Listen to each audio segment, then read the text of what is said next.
all jokes aside, I tell you what it is. I'm not worried about Liverpool long term. I'm worried about Liverpool short term because at the moment it doesn't seem like Slot understands or has a grasp of what his best tactics or best 11 is. And the reason why I say short term that's a problem is because you can lose games and lose confidence, and you can also put other teams in a position where they gain confidence and build momentum. Long term, I'm not worried because I feel as though when we get it right, or should I say when Slot gets it right, then I think we can become a juggernaut. It's just how long is it going to take for him in the short term to figure that out? And what I see Slot as at the moment is someone who has had very little money over the last few years, or last season, had very little money. So lived within his means and did great with life. Or has just won the lottery and has just started splashing money and doesn't know what to do with himself. And that's what it feels like. Slot's got too many players that he doesn't know how to get them to coexist at the moment. And I think if he stops overthinking it, it's quite an easy fix. So when I warned you about signing Galacticos, when you've got a Curtis Jones coming, like with Klopp, right, and you bringing in players like Endo and stuff like that, right? It's different, right? He can move parts around, but you are expecting, and we are expecting as viewers of the sport, to see Wirtz, to see maybe even Ekitike with Isak, with Salah. You want all them parts. So it's whether or not Slot has that aura to say, do you know what, actually, I'm going to drop you because it's for the betterment of the team. And Joe, now we're talking. Now we're talking. But this is what I've been saying from the beginning.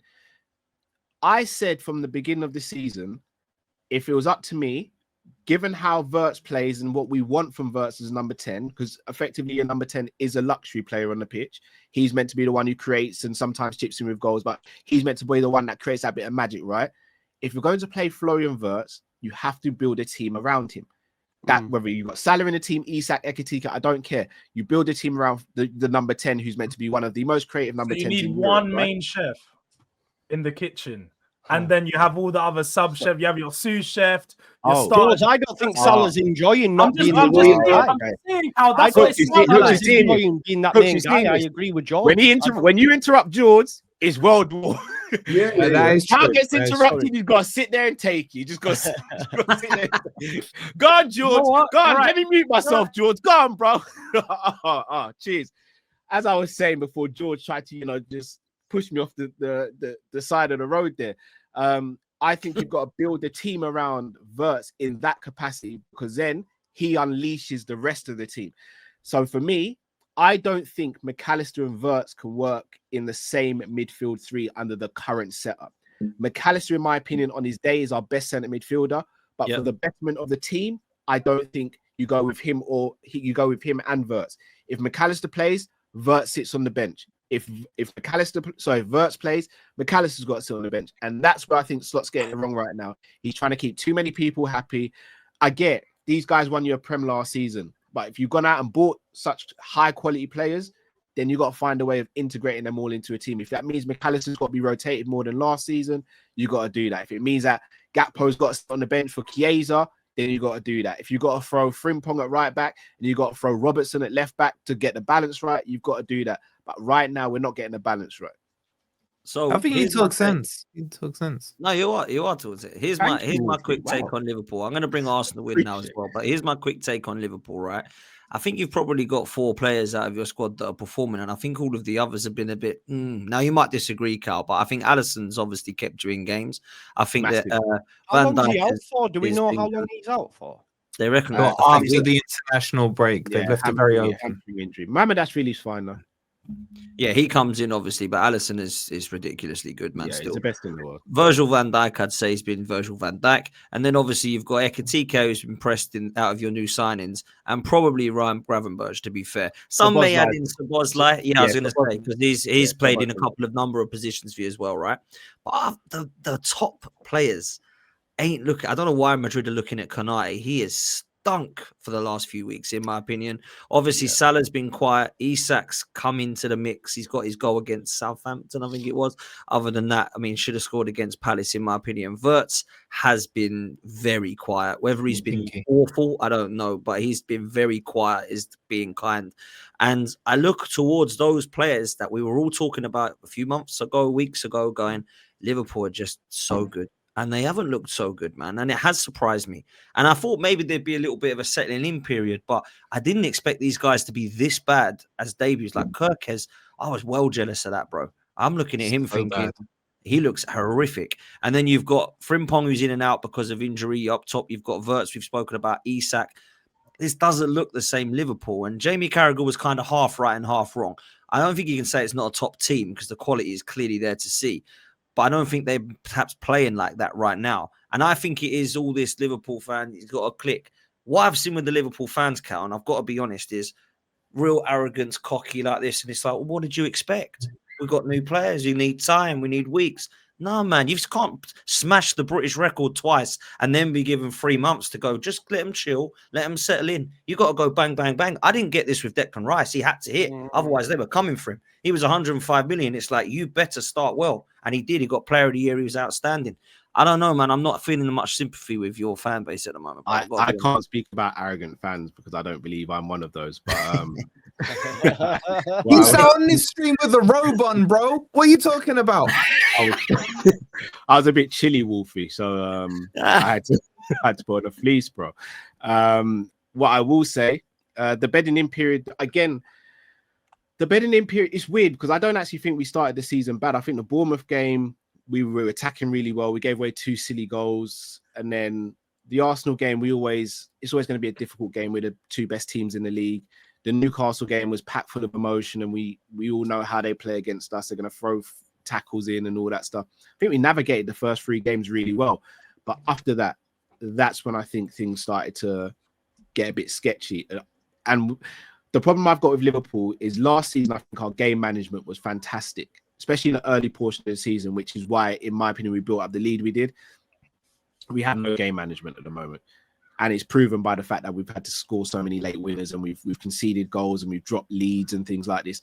So I look at it and I think, yeah, it's bad at the moment. But if this is our worst, which I believe we're at our worst right now, then I can't be too down in the dumps about it, because when we start improving, then we're going to get even better. So, yeah, I get it. Right now, it's bad. And as a Liverpool fan, it's not as good as what we'd expect. But as I said, if this is the worst it is right now, then I can't be too demoralized, if that makes sense. Do you not think, Carl, like, obviously playing how you have been, still might get you to, towards a Premier League title. But for a lot of us, and I think for Liverpool fans, even though they won't say it, they wanted more. I don't think playing the way you have recently, and it is bad right now, you're not going to win Champions Leagues. You're not going to do all on all levels, I don't think. Do you? What do I think on 4? Yeah, like you're not going to go far in each comp based on what we're saying. No, but we were never going to win all 4 this season because the squad isn't. We've got, in my opinion, we've got better individuals than Arsenal, but I think Arsenal have got the more complete squad. Yeah. I've gone out on record a few times and said we're missing a winger and we're missing a centre back and missing another midfielder. So I never thought we had the complete squad, but I thought we have a good enough squad to win a league and a domestic cup. I categorically came out. I still agree with that though, Carl. You spent 400 million or whatever it was, nearly $500 million. Catch the stones, boys, and they fall out. Let's catch the stones together, guys. Go, Wolfie. Throw the stones. Catch away. Just explain.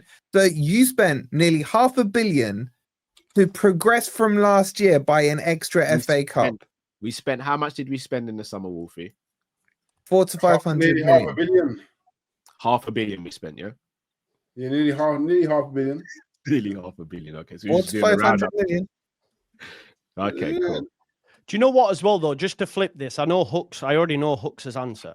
But Dan, you now must have renewed optimism for this title and finally getting it's a nice segue, Joe, because it was what I was going to bring in. I didn't want to, allow people not to come in on the Liverpool section, but I kind of feel like it has to be brought up. I was listening to Turkish and Curtis before we went live, and the bookies say that Arsenal are favourites for the Premier League and the Champions League right now.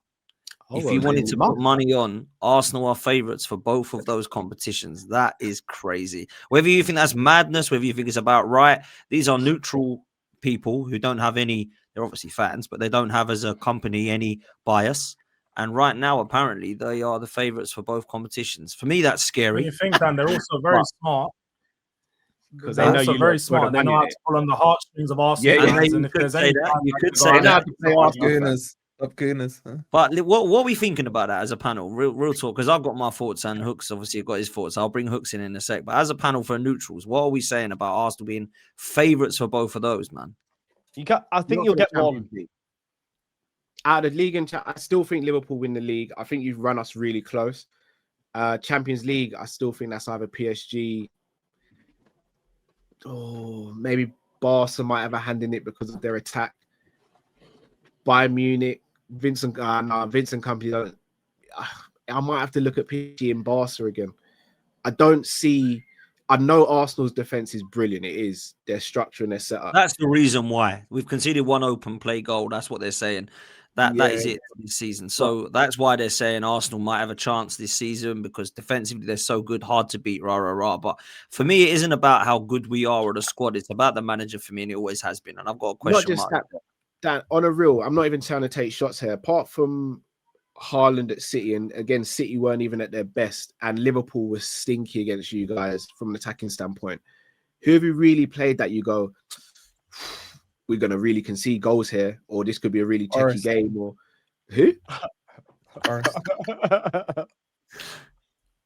I mean, look, I get what you're saying. I get what you're saying, Cal, right? I get what you're saying. I get what you're saying, right? And I'll be quick here and I'll let Hooks come in, right? I'll be quick. I hear what you're saying, but when you look at the 6 games that we had, I didn't go, oh my God, we're getting spanked. But at the same time, I thought we're going to struggle here because we've got to go to St. James's Park. We never do well at. We've got to have Man City at home, go to Anfield and go to Old Trafford. As much as I'm not like Mikel Arteta's biggest fan, I think he's done okay so far in the 6 games that we've got to come out of that period and not look embarrassing. Yes. I've got 13 points. Now we go on the run. Now, what we have to do is we've got West Ham, Fulham and Palace next. And people might go, oh, nice run. Well, last year we lost 1-0 to West Ham at home. Last year we drew 1-1 to Fulham away. And last year we drew 2-2 to Palace at home. So if we're going on last year, we're going to get 2 points out of the next 3. So we need to get 9 and change those into wins, right? And that's what we've got to do. Liverpool in the next few games, on their next 6, have got Chelsea, Manchester United. I know it's laughable, but it is Man United, Liverpool, and Manchester City. So you'd say that you've now got the run, which is looking kind of trickier, and we now got the nicey run, if you can even call it that. So I think this is where the pressure starts to begin. Now, what I think I will agree with is that we have got a better squad than Liverpool. I think the 11 is better of Liverpool's, but I think that we do have better squad depth. And I think the bench proved that when we played you at Anfield, when we had Saka and Saliba out as well. And we still had a bench which looks much better than yours. I see last night in the Champions League game, we've got Havertz, Jesus, Nketiah, and Noni Madueke all just standing there, injury, talking to each other. I'm thinking, wow. These 4 aren't even on the bench, and look how good our bench is still. So we definitely have the squad now. There's 0 excuses. But I'll let Hooks come in on his thoughts. Champions League favourites and Premier League favourites. From what Turkish and Curtis was saying earlier, I haven't actually checked it. Maybe I should have before I said it myself. But apparently that's what the rumour is, Hooks. I find Cal's statement very interesting, considering everybody he's played against, bar us, he's conceded. I find your statement very interesting. Say that again. Sorry, my thing glitched. Say that again. I find your statement very interesting, considering everybody that you've played, bar us, you've conceded against. So I find your statement about who are outside of Liverpool, Man City, who have you really played? No, my everyone bar me. So hold that. But my team's not built off being this defensive. My team's built off attacking and winning games. Everybody bar me. How about that? But here's the thing, though, Hooks.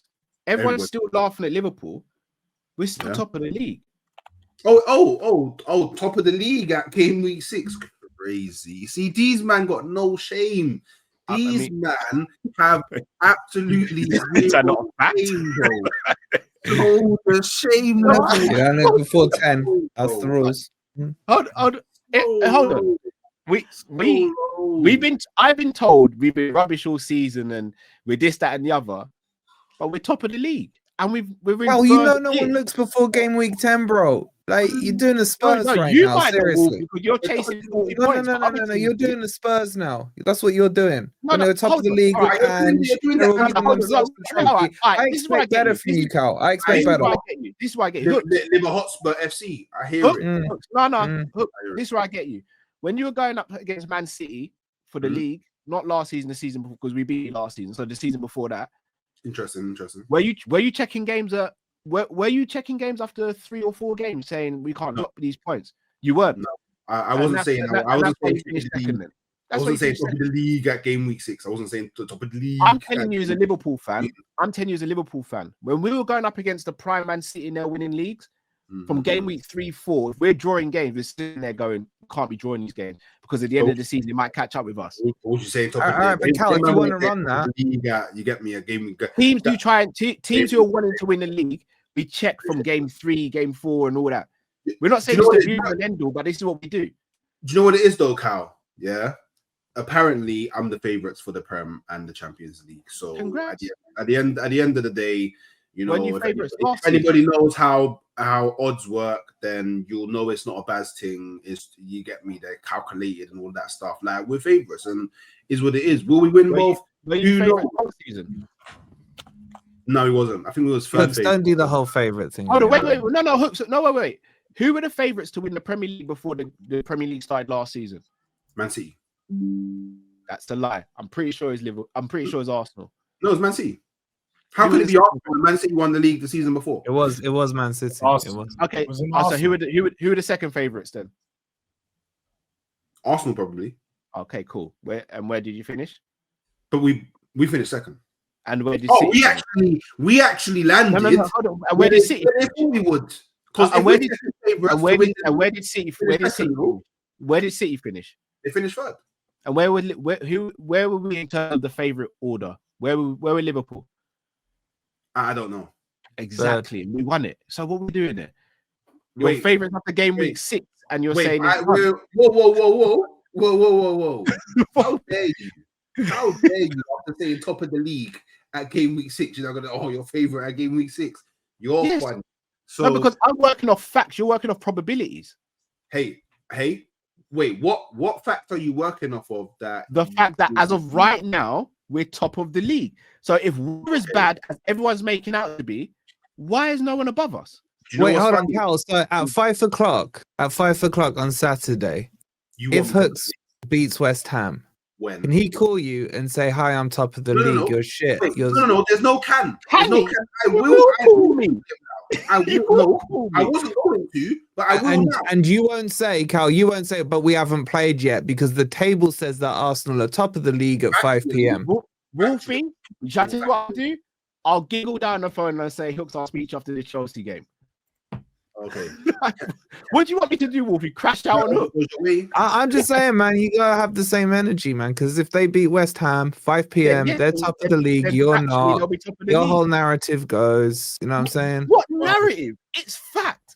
What are we doing? Hey, this is what Liverpool fans do. Like they was running it with the whole. Yeah, everyone was trying to have nuanced conversations with them about how their star signing looked poor. And they've been playing poor, and they've been getting last-minute goals and leaving it late, and it's becoming a bit of a gimmick, and it's not sustainable. But all they was doing was 5 out of 5. So they was doing every response 5 out of 5. Yeah, of course. They don't want to have these conversations. Yeah, and they're doing it again. Like now they're back to back. You're right. You're right. They lost back-to-back games. They don't want to talk about that. They don't want to talk about how it's now these poor performances are actually leading to losses. They just say top of the league. Top of the league. You know what I find funny? This is what I find really funny. Top of the league. I find really funny. If we're going to do the nuanced stuff, Galatasaray shouldn't have had a penalty, so that game would have ended. Don't do this, Cal. Oh, here we go. Crystal Palace got a late winner. Crystal Palace got a late winner, but apparently that shouldn't count because you can't score late winners. Should your handball goal count? Yeah, volleyball. No, they can take the handball. We can take the handball. Shall I tell you why? Because if that's the case, then we go and really look at VAR, and then Munoz gives away a penalty because he's got a handful of shallows. See, this is what Victor comes out loud in the Liverpool fan base. So no accountability now. We're blaming refs. When did I blame the ref? What? When did I blame the ref? What? You just brought VAR into it, bro. No. You just said was it handball? I said, yeah, give him the handball. What's the reason why he's handballed it? Because he's grabbing his arm was up in the air and the ball hit his hand. It's pretty self-explanatory. So if someone's pulling your shirt, is it a penalty in the box? Yes or no? Whose shirt wasn't being pulled. Is it a penalty? Yes or no, guys? I've seen many of your shirts. It's a yes. It's a yes. Because you guys want to scoot around the subject, it's a yes. So if they don't, you're gonna do the VAR thing. Like you've got the audacity to do the VAR thing as Liverpool. I have got the audacity. You've got no shame. That's what you've got. Why should I have shame? About what? Bro, like seriously, your VAR is getting close to Man U levels.